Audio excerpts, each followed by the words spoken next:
Hello children, welcome back to biology session.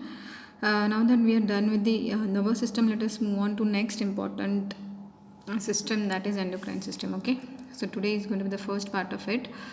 So what does it do? It controls and coordinates several important processes like, okay, growth, development and reproduction. I think very important phases of life, that is growth, development and reproduction. Fine.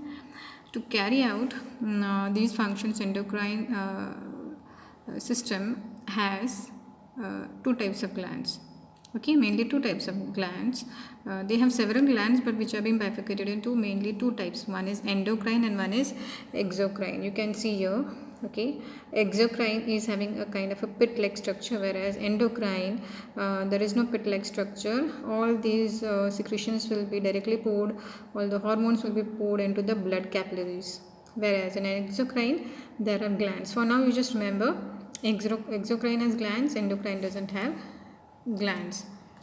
So starting with exocrine glands, glands that secrete their products through ducts and deliver it to specific locations within the body. Okay, so these exocrine glands are going to have ducts, pit-like structures, sac-like structures, and they're going to, after secreting it, they're going to transfer them to the target organs. Okay, for example, sweat glands secrete sweat to be carried into the skin surface, right? No, and that is how, though the glands are present in under the skin, it has to be spread out towards all the surface of the skin. Salivary glands secrete saliva, which is released through the ducts into the mouth cavity. So the glands are situated somewhere, and when the glands secrete the uh, product, okay, it is going to be carried out to be released, and it releases here in the mouth cavity, that we all know. Fine. Yeah. Next type is endocrine duct. They produce a chemical substance called hormone, okay, which is directly put into the bloodstream and not through the ducts. Endocrine, there is no duct, okay. I should remove the word duct from there. Endocrine glands, it has to be. That is my mistake. I'll just remove it and put the correct PPT when I post it. So endocrine glands these are, and they do not have any duct.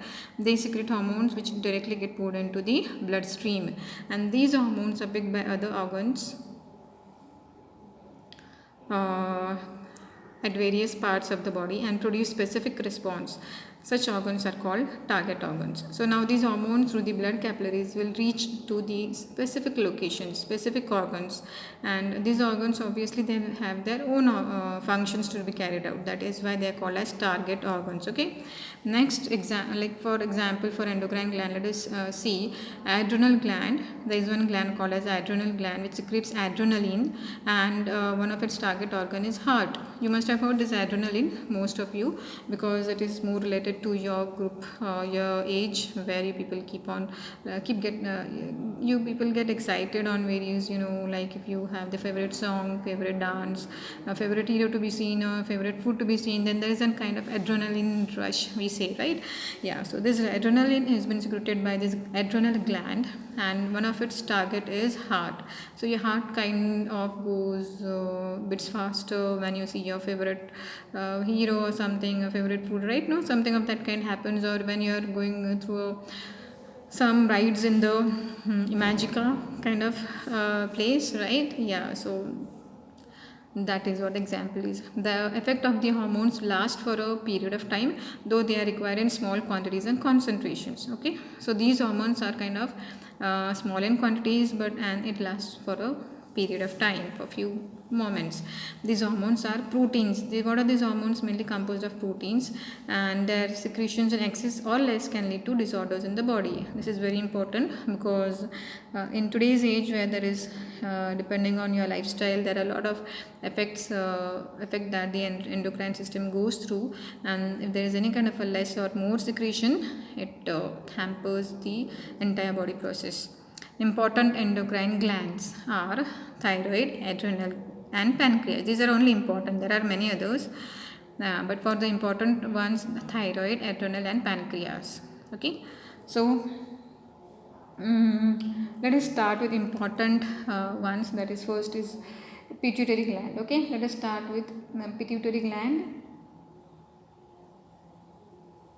Okay, in this, what is its location? It is first of all pea-sized. You can see a small pea-sized structure, and at the base of the brain, below hypothalamus, below this hypothalamus structure. Okay, and it has a stalk to be supported. Okay, and it is also called as master gland, as it is able to secrete hormones which will reach the other glands to secrete their own hormones. Understand? So they kind of initiate the other glands, they touch the other glands, they motivate the other glands to come on, secrete your own hormones now. That is, it is the master gland. Example is it releases hormone TSH, thyroid stimulating hormone, to stimulate toward thyroid gland to secrete which hormone? Thyroxine. So it will go and say thyroid that come on friend, now you need to start secreting your hormone, that is thyroxine, and which for that which hormone it will release thyroid stimulating hormone. Fine. Other important hormones which it will secrete is growth hormone called as adrenocorticotropic hormone. Fine. Then is antidiuretic hormone ADH. Okay. Then is prolactin hormone and oxytocin hormone. Fine. These are the hormones secreted by pituitary gland. There will be disorders, just as I told you, if there is a less or more kind of secretions. So over secretion is going to lead to gigantism, where you can say we do have normal height people, but this one is too much of a height. The person with too much of a height, person with a lot of height, like, okay, I'm not using the word heighted because there is no such word, that is wrong. Okay, so this is a person with a more than a normal height person, the first one, and under secretion will result in dwarfism. The second person standing here is dwarf. Okay, and normal height people, you can look at just yourself and us, we all belong to the normal category, I suppose. Okay, next example is under secretion of antidiuretic hormone causes diabetes insipidus. Okay, in which it causes excessive urination and the person feels thirsty as a result. This is just one more example when there is imbalance in the hormone secretion, that when pituitary gland under secretes antidiuretic hormone, it will cause diabetes insipidus, okay, which will result in excessive urination.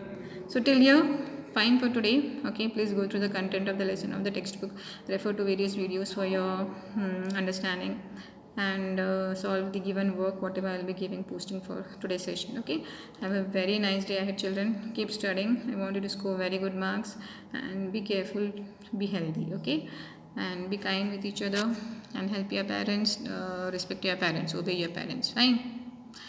Okay, meet you all very soon. Bye bye.